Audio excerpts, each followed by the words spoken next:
Hello everyone, welcome to another video. In this video हम बात करेंगे प्लेटो के कॉन्सेप्ट फैंटिज्म एंड एक और कॉन्सेप्ट सेम्बलेंस के बारे में। तो ये जो दो कॉन्सेप्ट्स हैं बेसिकली बहुत कॉम्प्लेक्स लगते हैं लोगों को, मतलब ये एक्चुअल में बहुत सिंपल है, but we will try to remove all the extra information, all the complex vocabulary through which these two concepts are being explained elsewhere, and हम बहुत ही simple भाषा में इसे समझने की कोशिश करेंगे. So let's dive down right into the video.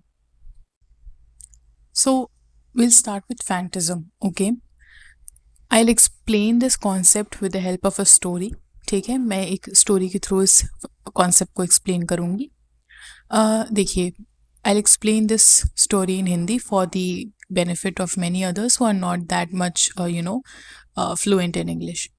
तो क्या होता है कि ऐसे समझिए कि एक केव है, ठीक, एक बहुत ही डार्क केव है और रात का टाइम है और कुछ 3 आदमी आते हैं एंड वो उस केव में बेसिकली वहाँ पे उनकी बहुत सारी एक्टिविटीज़, वो वहाँ पे बातचीत के लिए अपने ऐसे ही पूरे दिन की बातों के लिए वहाँ पे वो उनका स्पॉट होता है. वो वहाँ पे आते हैं और उन्हें अचानक से रियलाइज़ होता है कि इस केव में किसी ने एक वाइट कलर का कपड़ा डाल रखा है और जो उस कपड़े के पीछे का एरिया है वो बिल्कुल भी विजिबल नहीं है. ठीक है, तो वो एक एरिया है जो कपड़े के पीछे है, उसके आर पार वो नहीं देख पा रहे हैं. बट उन्हें वहाँ से कुछ 3 लोगों की परछाई दिखाई दे रही है जो कपड़े के ऊपर रिफ्लेक्ट हो रही है. ठीक, अभी वो इस कंक्लूजन पे पहुँचते हैं कि ये किसी तरह का जादू टोना या ऐसा कुछ है और बेसिकली वहाँ पे कुछ 3 लोग हैं जो किसी वजह से इस कपड़े के उस पार फंसे हुए हैं और वो निकल नहीं पा रहे हैं. ये उनका कंक्लूजन होता है. ठीक, ये उनकी आंखों देखी बात होती है जो उन्हें लगती है कि ऐसा ही है. ठीक, तो अब वो जाते हैं, गांव भर में जाते हैं और सबको बताते हैं कि देखो देखो ऐसा हो गया है and this is what is happening in the cave and we should really go out and help those people that they are trapped in the cave. तो व्हाट हैपन्स कि ये लोग डिसाइड करते हैं कि कल हम लोग आएंगे, कल हम लोग किसी some priest or something will come with them, will come with him and will try to help these people. तो अभी तक ये श्योरिटी नहीं हुई है कि वहाँ पे एक्चुअल में कोई ट्रैप्ड है. ये इन लोगों का कंजेक्चर है, ये इन लोगों का कंक्लूजन है based on the sensory perception, based on their eyes, based on what they have seen. Okay, तो क्या होता है कि रात का टाइम होता है, फिर उसी दिन की बात है, रात का टाइम होता है, उस समय एक बच्चा होता है और वहाँ खेलते खेलते वहाँ पे आ जाता है. ठीक, उसके हाथ में एक बॉल होती है, तो वो बॉल से खेल रहा होता है उस केव में और अचानक से खेलते खेलते वो गिर जाता है और उस कपड़े से थोड़ा सा लड़ जाता है. वो देखता है, अब बच्चे क्यूरियस होते हैं, तो what he does is that he pulls down that cloth that is hanging there. तो जब वो क्लॉथ हटाता है तो उसे दिखता है कि वो एक्चुअल में वो कोई 3 इंसान नहीं थे बल्कि 3 मूर्तियां थी. ठीक, 3 आदमियों की स्टोन कार्विंग्स थी जो बिल्कुल बिल्कुल लग रहा था कि असली इंसान है, बट एक्चुअल में वो 3 स्टोन कार्विंग्स थी. ठीक है, तो अब जो लोग ये स्टोरी सुन रहे हैं उन्हें ये लग रहा होगा कि एक्चुअल में जो रियलिटी थी और जो उन 3 आदमियों ने पहले रियलिटी परसीव की, उन दोनों में डिफरेंस है ना, बहुत बड़ा डिफरेंस है. तो जो फैंटिज्म होता है वो बेसिकली यही होता है. उन 3 आदमियों ने देखा, वो अपने परसेप्शन, सेंसरी परसेप्शन से देखा. ठीक, उन्होंने अपनी आंखों से देखा कि यहाँ पे 3 आदमी हैं और शायद ये ट्रैप्ड है. उन्होंने इस चीज़ का प्रूफ नहीं मांगा, उन्होंने बस ये बिलीव कर लिया सेंसरी परसेप्शन के थ्रू, अपने आइज़ के थ्रू. जो उन्होंने देखा, जो बच्चे ने देखा वो उसका परसेप्शन था, बट उसने उस रियलिटी, जो एक्चुअल रियलिटी थी कि वहाँ पे एक्चुअल इंसान नहीं बल्कि स्टोन कार्विंग्स थी, मूर्तियाँ थी, ये उसने रियलिटी असल में जान पाया.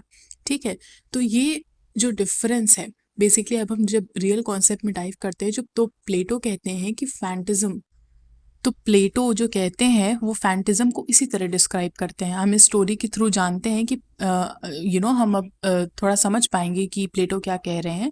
ही इज सेइंग दैट जो भी चीज़ें हम रियलिटी में अपनी सेंसरी परसेप्शन से, जो भी रियलिटी हमें अपने सेंसेस के थ्रू पता चलती है, जैसे हम जिसे टच कर सकते हैं, जैसे हम देख सकते हैं, जैसे हम परसीव कर सकते हैं, वो चीज़ एक्चुअल में रियलिटी नहीं होती है. जैसे उन आदमियों ने देखा, उन्होंने अपनी सेंसरी परसेप्शन से देखा, उन्होंने अपने एक पर्सपेक्टिव से देखा कि सच में उनके पास कोई प्रूफ नहीं था, वो एक्चुअल रियलिटी नहीं थी, बट उन लोगों ने जो देखा उनको इस बात पे बिलीव हो गया।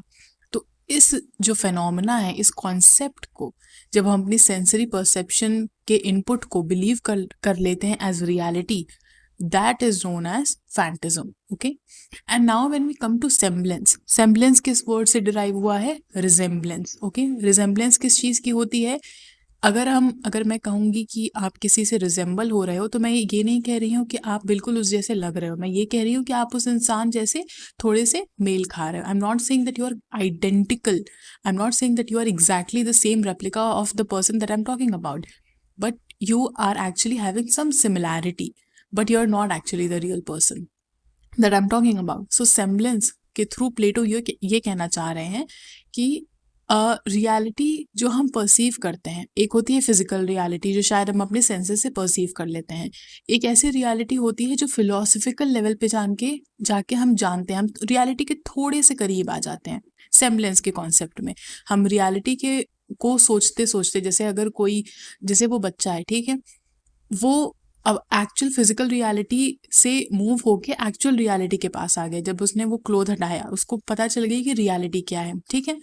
बट अब हम स्टोरी में अगर आगे आगे बढ़े तो ये है कि एक्चुअल में वो बच्चा तो देख लिया कि वहाँ पे 3 स्टोन कार्विंग्स है, उसे पता था क्या रियलिटी है, बट उसके अंदर भी एक रियलिटी थी विच वॉज कि वो जो 3 लोग थे जो स्टोन कार्विंग्स में वहाँ पे थे, वो एक्चुअल में लोग थे बिकॉज वो कर्स्ड थे, ठीक है। उन्हें किसी ने श्राप दे के एक रात पहले वहाँ पे स्टोन कार्विंग्स में तब्दील कर दिया था।